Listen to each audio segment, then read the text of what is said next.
വളരെ ഇമ്പോർട്ടൻ്റ് ആയിട്ടുള്ള ഒരു കാര്യമാണ് ഞാൻ പറയുന്നത്. അതായത് ഈ വെസ്റ്റ് ബാങ്ക് അനക്സേഷൻ, ഇത് ഇസ്രായേലിന് വളരെ നിർണായകമായിട്ട്, വളരെ ഇമ്പോർട്ടൻ്റ് ആയിട്ട് ഇസ്രായേൽ ചെയ്യണം എന്ന് പറഞ്ഞ് കുറെ നാൾ കൊണ്ടേ കരുതി കൂട്ടിയിരിക്കുന്ന ഒരു സംഗതിയാണ് ഈ വെസ്റ്റ് ബാങ്ക് അനക്സേഷൻ എന്ന് പറയുന്നത്. ഇത് പിടിച്ചെടുത്തിട്ട് ഒരു സുപ്രഭാതത്തിൽ ഇത് ജോർദാന്റെ കീഴിൽ വന്ന സമയത്ത്, ഇത് 64 തിരിച്ചു കൊടുത്ത സമയത്ത് തൊട്ട് തന്നെ ഇസ്രായേലിന് ഈ ഒരു എയിം ഉണ്ട്. അതായത് അന്ന് കൊടുക്കണ്ടായിരുന്നു, അന്ന് ഈ ഒരു വെസ്റ്റ് ബാങ്ക് കൊടുക്കണ്ടായിരുന്നു എന്നുള്ള നിലപാടാണ് മെജോറിറ്റി ഇസ്രായേലികൾക്കും ഉള്ളത്. വെസ്റ്റ് ബാങ്ക് ഞാൻ ഇപ്പൊ ഇതിനകത്ത് സംസാരിക്കാനുള്ള കാര്യം, US മിക്കവാറും ഈ ഒരു വെസ്റ്റ് ബാങ്ക് അനക്സേഷനെ റെഡ് ലൈനിൽ ഇടുന്നതായിരിക്കും നല്ലത് എന്നുള്ള ഒപ്പീനിയനാണ് US ഒരു സൈഡിലുള്ള ആൾക്കാരുടെ സൈഡിൽ നിന്ന് വരുന്നത്. അതിന്റെ കാരണം എന്ന് പറഞ്ഞു കഴിഞ്ഞാൽ, ഇതിന്റെ ഏറ്റവും വലിയൊരു പ്രശ്നം എന്ന് പറഞ്ഞാൽ ജോർദാനാണ്. വെസ്റ്റ് ബാങ്ക് അനക്സേഷൻ നടന്നാൽ ഇസ്രായേൽ ജോർദാൻ യുദ്ധം ഉണ്ടാവും, ഉറപ്പാണ്, അതിൽ യാതൊരു മാറ്റമില്ല. ഇതങ്ങനെ തന്നെയാണ് ഇതിന്റെ കൃത്യമായിട്ടുള്ള ഒരു വിഷയം മുന്നോട്ട് വെക്കുന്നത്. ഏതാണ്ട് 3 മില്യൺ പാലസ്തീനികൾ ഓൾറെഡി തന്നെ ജോർദാന്റെ ഉള്ളിലുണ്ട്. നിങ്ങളൊരു കാര്യം മനസ്സിലാക്കണം, ഈ ജോർദാൻ എന്ന് പറഞ്ഞ നാടിന്റെ ഒരു മാപ്പ് നിങ്ങൾ നോക്കിക്കഴിഞ്ഞാൽ അത് ഒരുപാട് വലിയൊരു ലാൻഡാണ്. പക്ഷെ ആരും അവിടെ പോയി പിടിച്ചടക്കുന്നില്ല. എന്താണ് കാര്യം? ഈ സിറിയയ്ക്കും വേണ്ട, ഇസ്രായേലിനും വേണ്ട, ആർക്കും വേണ്ട. സംഭവം എന്താണ്? കാരണം അവിടെ താമസയോഗ്യമായ സ്ഥലം വളരെ കുറവാണ്. അത് മൊത്തം മരുഭൂമിയാണ്. മരുഭൂമി എന്ന് പറഞ്ഞാല് മറ്റേ ഈ ഇങ്ങനെ ഇഴഞ്ഞുകൊണ്ട് പോകുന്ന സർപ്പങ്ങളൊക്കെ ഉള്ള ഒരു വല്ലാത്തൊരു മരുഭൂമിയാണ് ഈ ജോർദാന്റെ ഭാഗത്തുള്ളത്. പിന്നെ വെള്ളം ലേശമില്ല എന്നുള്ളതാണ്. വെള്ളം പോകുന്നത് ഇസ്രായേലിൽ നിന്നാണ് പോകുന്നത്, വെള്ളം കുടിക്കാൻ അവർക്ക്. ആ രീതിയിലാണ് അവിടെ മുന്നോട്ട് പോകുന്നത്. അപ്പൊ ആ രാജ്യത്ത് ഇത്രമാത്രം റെഫ്യൂജികളെ ഉൾക്കൊള്ളാനുള്ള ആ ഒരു ശേഷി അവിടെ ഇല്ല. അതുകൊണ്ട് ജോർദാൻ വളരെ ടെൻസ്ഡ് ആണ്. അതായത് ഈ ഒരു ട്രംപ് വിജയിച്ചതിന് ശേഷം, ട്രംപിന്റെ വിജയത്തോടു കൂടി ജോർദാൻ ശരിക്കും പറഞ്ഞാൽ കിടുകിടാ ആടിയിരിക്കുന്ന ഒരു അവസ്ഥയാണ്.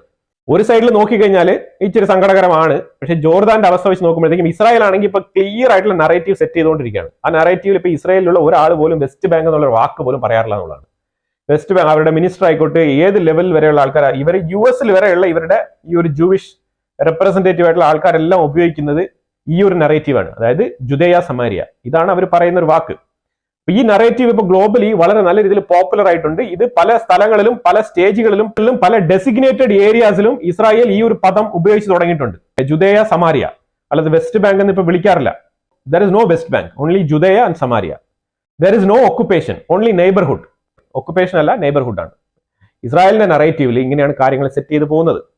അപ്പൊ അതുകൊണ്ട് ഇതിനകത്ത് ഇസ്രായേലിന് കൃത്യമായിട്ടുള്ള എയിം ഉണ്ട്. ഇസ്രായേൽ കൃത്യമായിട്ട് ജൂദയ സമാരിയ എന്ന് പറഞ്ഞ ആ ഒരു ഭാഗം ഇസ്രായേലിനോട് ചേർക്കാൻ ശ്രമിക്കുമ്പോൾ ഇവിടെ ഒരു 20 ലക്ഷം, കുറഞ്ഞത് ഒരു 20 ലക്ഷം റെഫ്യൂജി, പാലസ്തീനിയൻ റെഫ്യൂജികൾ ക്രിയേറ്റ് ചെയ്യപ്പെടും. ആ റെഫ്യൂജികളെ എന്ത് ചെയ്യാൻ പോകുന്നു? അപ്പോഴാണ് അവിടെ ജോർദാന്റെ റോൾ വരുന്നത്. ഇതിന് ജോർദാന്റെ ഗേറ്റ് തുറന്ന് ആ കോറിഡോറിലൂടെ ജോർദാന്റെ ബോർഡറിൽ ഇവരെ ഷെൽട്ടർ അടിച്ച് ഇരുത്തേണ്ടി വരും. അതാണ് സംഭവിക്കാൻ പോകുന്നത്. അപ്പൊ അങ്ങനെ ഒരു സാഹചര്യം രൂപപ്പെട്ട് വന്നാൽ, ഈ ഓൾറെഡി തന്നെ ജോർദാന്റെ ഉള്ളിൽ ഈ ഒരു അസാദിന്റെ ഭരണകൂടം സിറിയയിൽ നടത്തിയ ഒരു അഴിഞ്ഞാട്ടത്തിൽ കുറെ റെഫ്യൂജികൾ, അതുപോലെ ഈ 2 2 എസും അവന്മാരുടെ അഴിഞ്ഞാട്ടത്തിൽ കുറെ റെഫ്യൂജികൾ, ഇങ്ങനെ കുറെ റെഫ്യൂജികളെല്ലാം ജോർദാന്റെ ഉള്ളിൽ ഓൾറെഡി തന്നെ ഷെൽട്ടറിൽ, UN ഷെൽട്ടറിൽ ഇവർ താമസിക്കും. യുണൈറ്റഡ് നേഷൻസിന്റെ ടെമ്പററി ഷെൽട്ടറുകൾ പെർമനന്റ് ആക്കിക്കൊണ്ട് കൂടാരം അടിച്ച പോലെ, ഏതാണ്ട് പിച്ചക്കാരെ പോലെ അവിടെ ജീവിച്ചുകൊണ്ടിരിക്കുകയാണ്. അപ്പൊ അതിന്റെ ഇടയിൽ ഇനി ഇത് ഓൾറെഡി അവിടെ 3 മില്യൺ പാലസ്തീനികൾ ഓൾറെഡി അവിടെ റെഫ്യൂജി ആയിട്ട് പോയ ആൾക്കാർ അവിടുത്തെ നാഷണാലിറ്റി ആയിട്ട് മാറി അവിടെ ജീവിക്കുന്നുണ്ട്.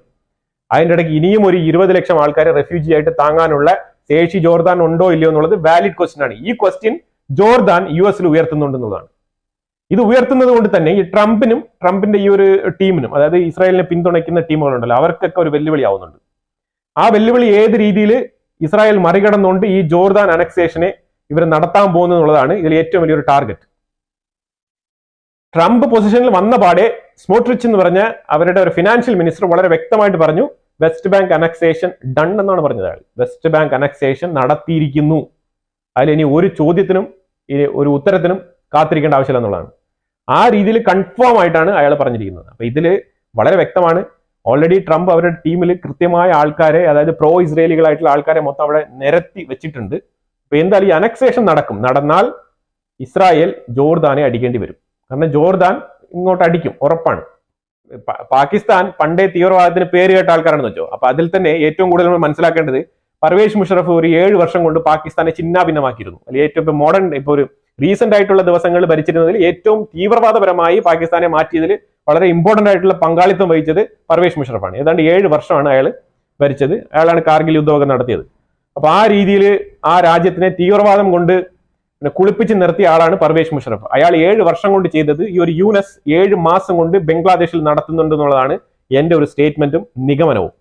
നിങ്ങൾ ഇത് കുറിച്ചു വെച്ചോ. ഞാൻ വളരെ വ്യക്തമായിട്ടാണ് പറയുന്നത്. ത്രിപുര, വെസ്റ്റ് ബംഗാൾ, അസം, മിസോറാം, മണിപ്പൂർ, മേഘാലയ ഈ സ്റ്റേറ്റുകളിലൊക്കെ നമ്മൾ സെക്യൂരിറ്റി ഉറപ്പുവരുത്തണം. ബോർഡർ എത്രയും വേഗം വ്യക്തമായിട്ടും ശക്തമായിട്ടും അടച്ചു പൂട്ടേണ്ടിയിരിക്കുന്നു. ഇല്ലാന്നുണ്ടെങ്കിൽ പണി കിട്ടും, ഉറപ്പാണ്. അവസാനം ഇവിടെ പൊട്ടിത്തെറിച്ചിട്ട് പിന്നെ അയ്യോ പോയി എന്ന് പറഞ്ഞിട്ട് കാര്യമൊന്നുമില്ല. കാരണം യുവമാർ അത്രമാത്രം വിഷജന്തുക്കളാണ്. ഞാൻ പറഞ്ഞുകൊണ്ടിരിക്കുന്നത് വളരെ വ്യക്തമായിട്ടും തീവ്രവാദികളെയാണ് പറഞ്ഞുകൊണ്ടിരിക്കുന്നത്. ഇതിനെ അനുകൂലിച്ചുകൊണ്ട് വരുന്നവരെല്ലാം തീവ്രവാദി തന്നെയായിരിക്കും, അതിൽ യാതൊരു മാറ്റമില്ല. ഞാൻ നോർമലായിട്ട് നമ്മുടെ നാട്ടിൽ താമസിക്കുന്ന ഒരു മുസ്ലിംസിനെ കുറിച്ചല്ല പറയുന്നത്, മുസ്ലിംസിനെ അല്ല പറയുന്നത്. ഇത് തീവ്രവാദപരമായിട്ടുള്ള ആശയത്തിനെ കുറിച്ചാണ് പറയുന്നത്. ഇത് ഏത് മതത്തിൽ തീവ്രവാദമായിട്ട് നടന്നാലും ഞാൻ ഇത് തന്നെ പറയും. ഏത് മതത്തിലുള്ള ആൾക്കാർ തീവ്രവാദപരമായിട്ട് ചിന്തിച്ചാലും ഞാൻ ഇത് തന്നെ പറയും. ഒരു വിഷയം കൂടെ നമുക്ക് അറിയാം. ഇത് ബ്രിക്സിൽ പുതിയതായിട്ട് കുറച്ച് രാജ്യങ്ങൾ ജനുവരി 1 പെർമനന്റ് മെമ്പറായിട്ട് മാറുകയാണ്. Belarus, Bolivia, Indonesia, Malaysia, Uzbekistan, Kazakhstan, Thailand, Cuba, Uganda ഇത്ര രാജ്യങ്ങൾ 2025 ജനുവരി 1 ബ്രിക്സിൽ പുതിയ മെമ്പേഴ്സ് ആയിട്ട് ജോയിൻ ചെയ്യുകയാണ്, ഒഫീഷ്യലി ജോയിൻ ചെയ്തിരിക്കുകയാണ്.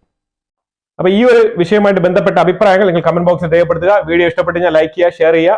അതുപോലെ തന്നെ നിങ്ങൾ ചാനൽ ആദ്യമായിട്ടാണ് കാണുന്നുണ്ടെങ്കിൽ മറക്കാതെ ഒന്ന് സബ്സ്ക്രൈബ് ചെയ്യുക. വീണ്ടും അടുത്തൊരു വിഷയമായിട്ട് വരാം. Thank you so much.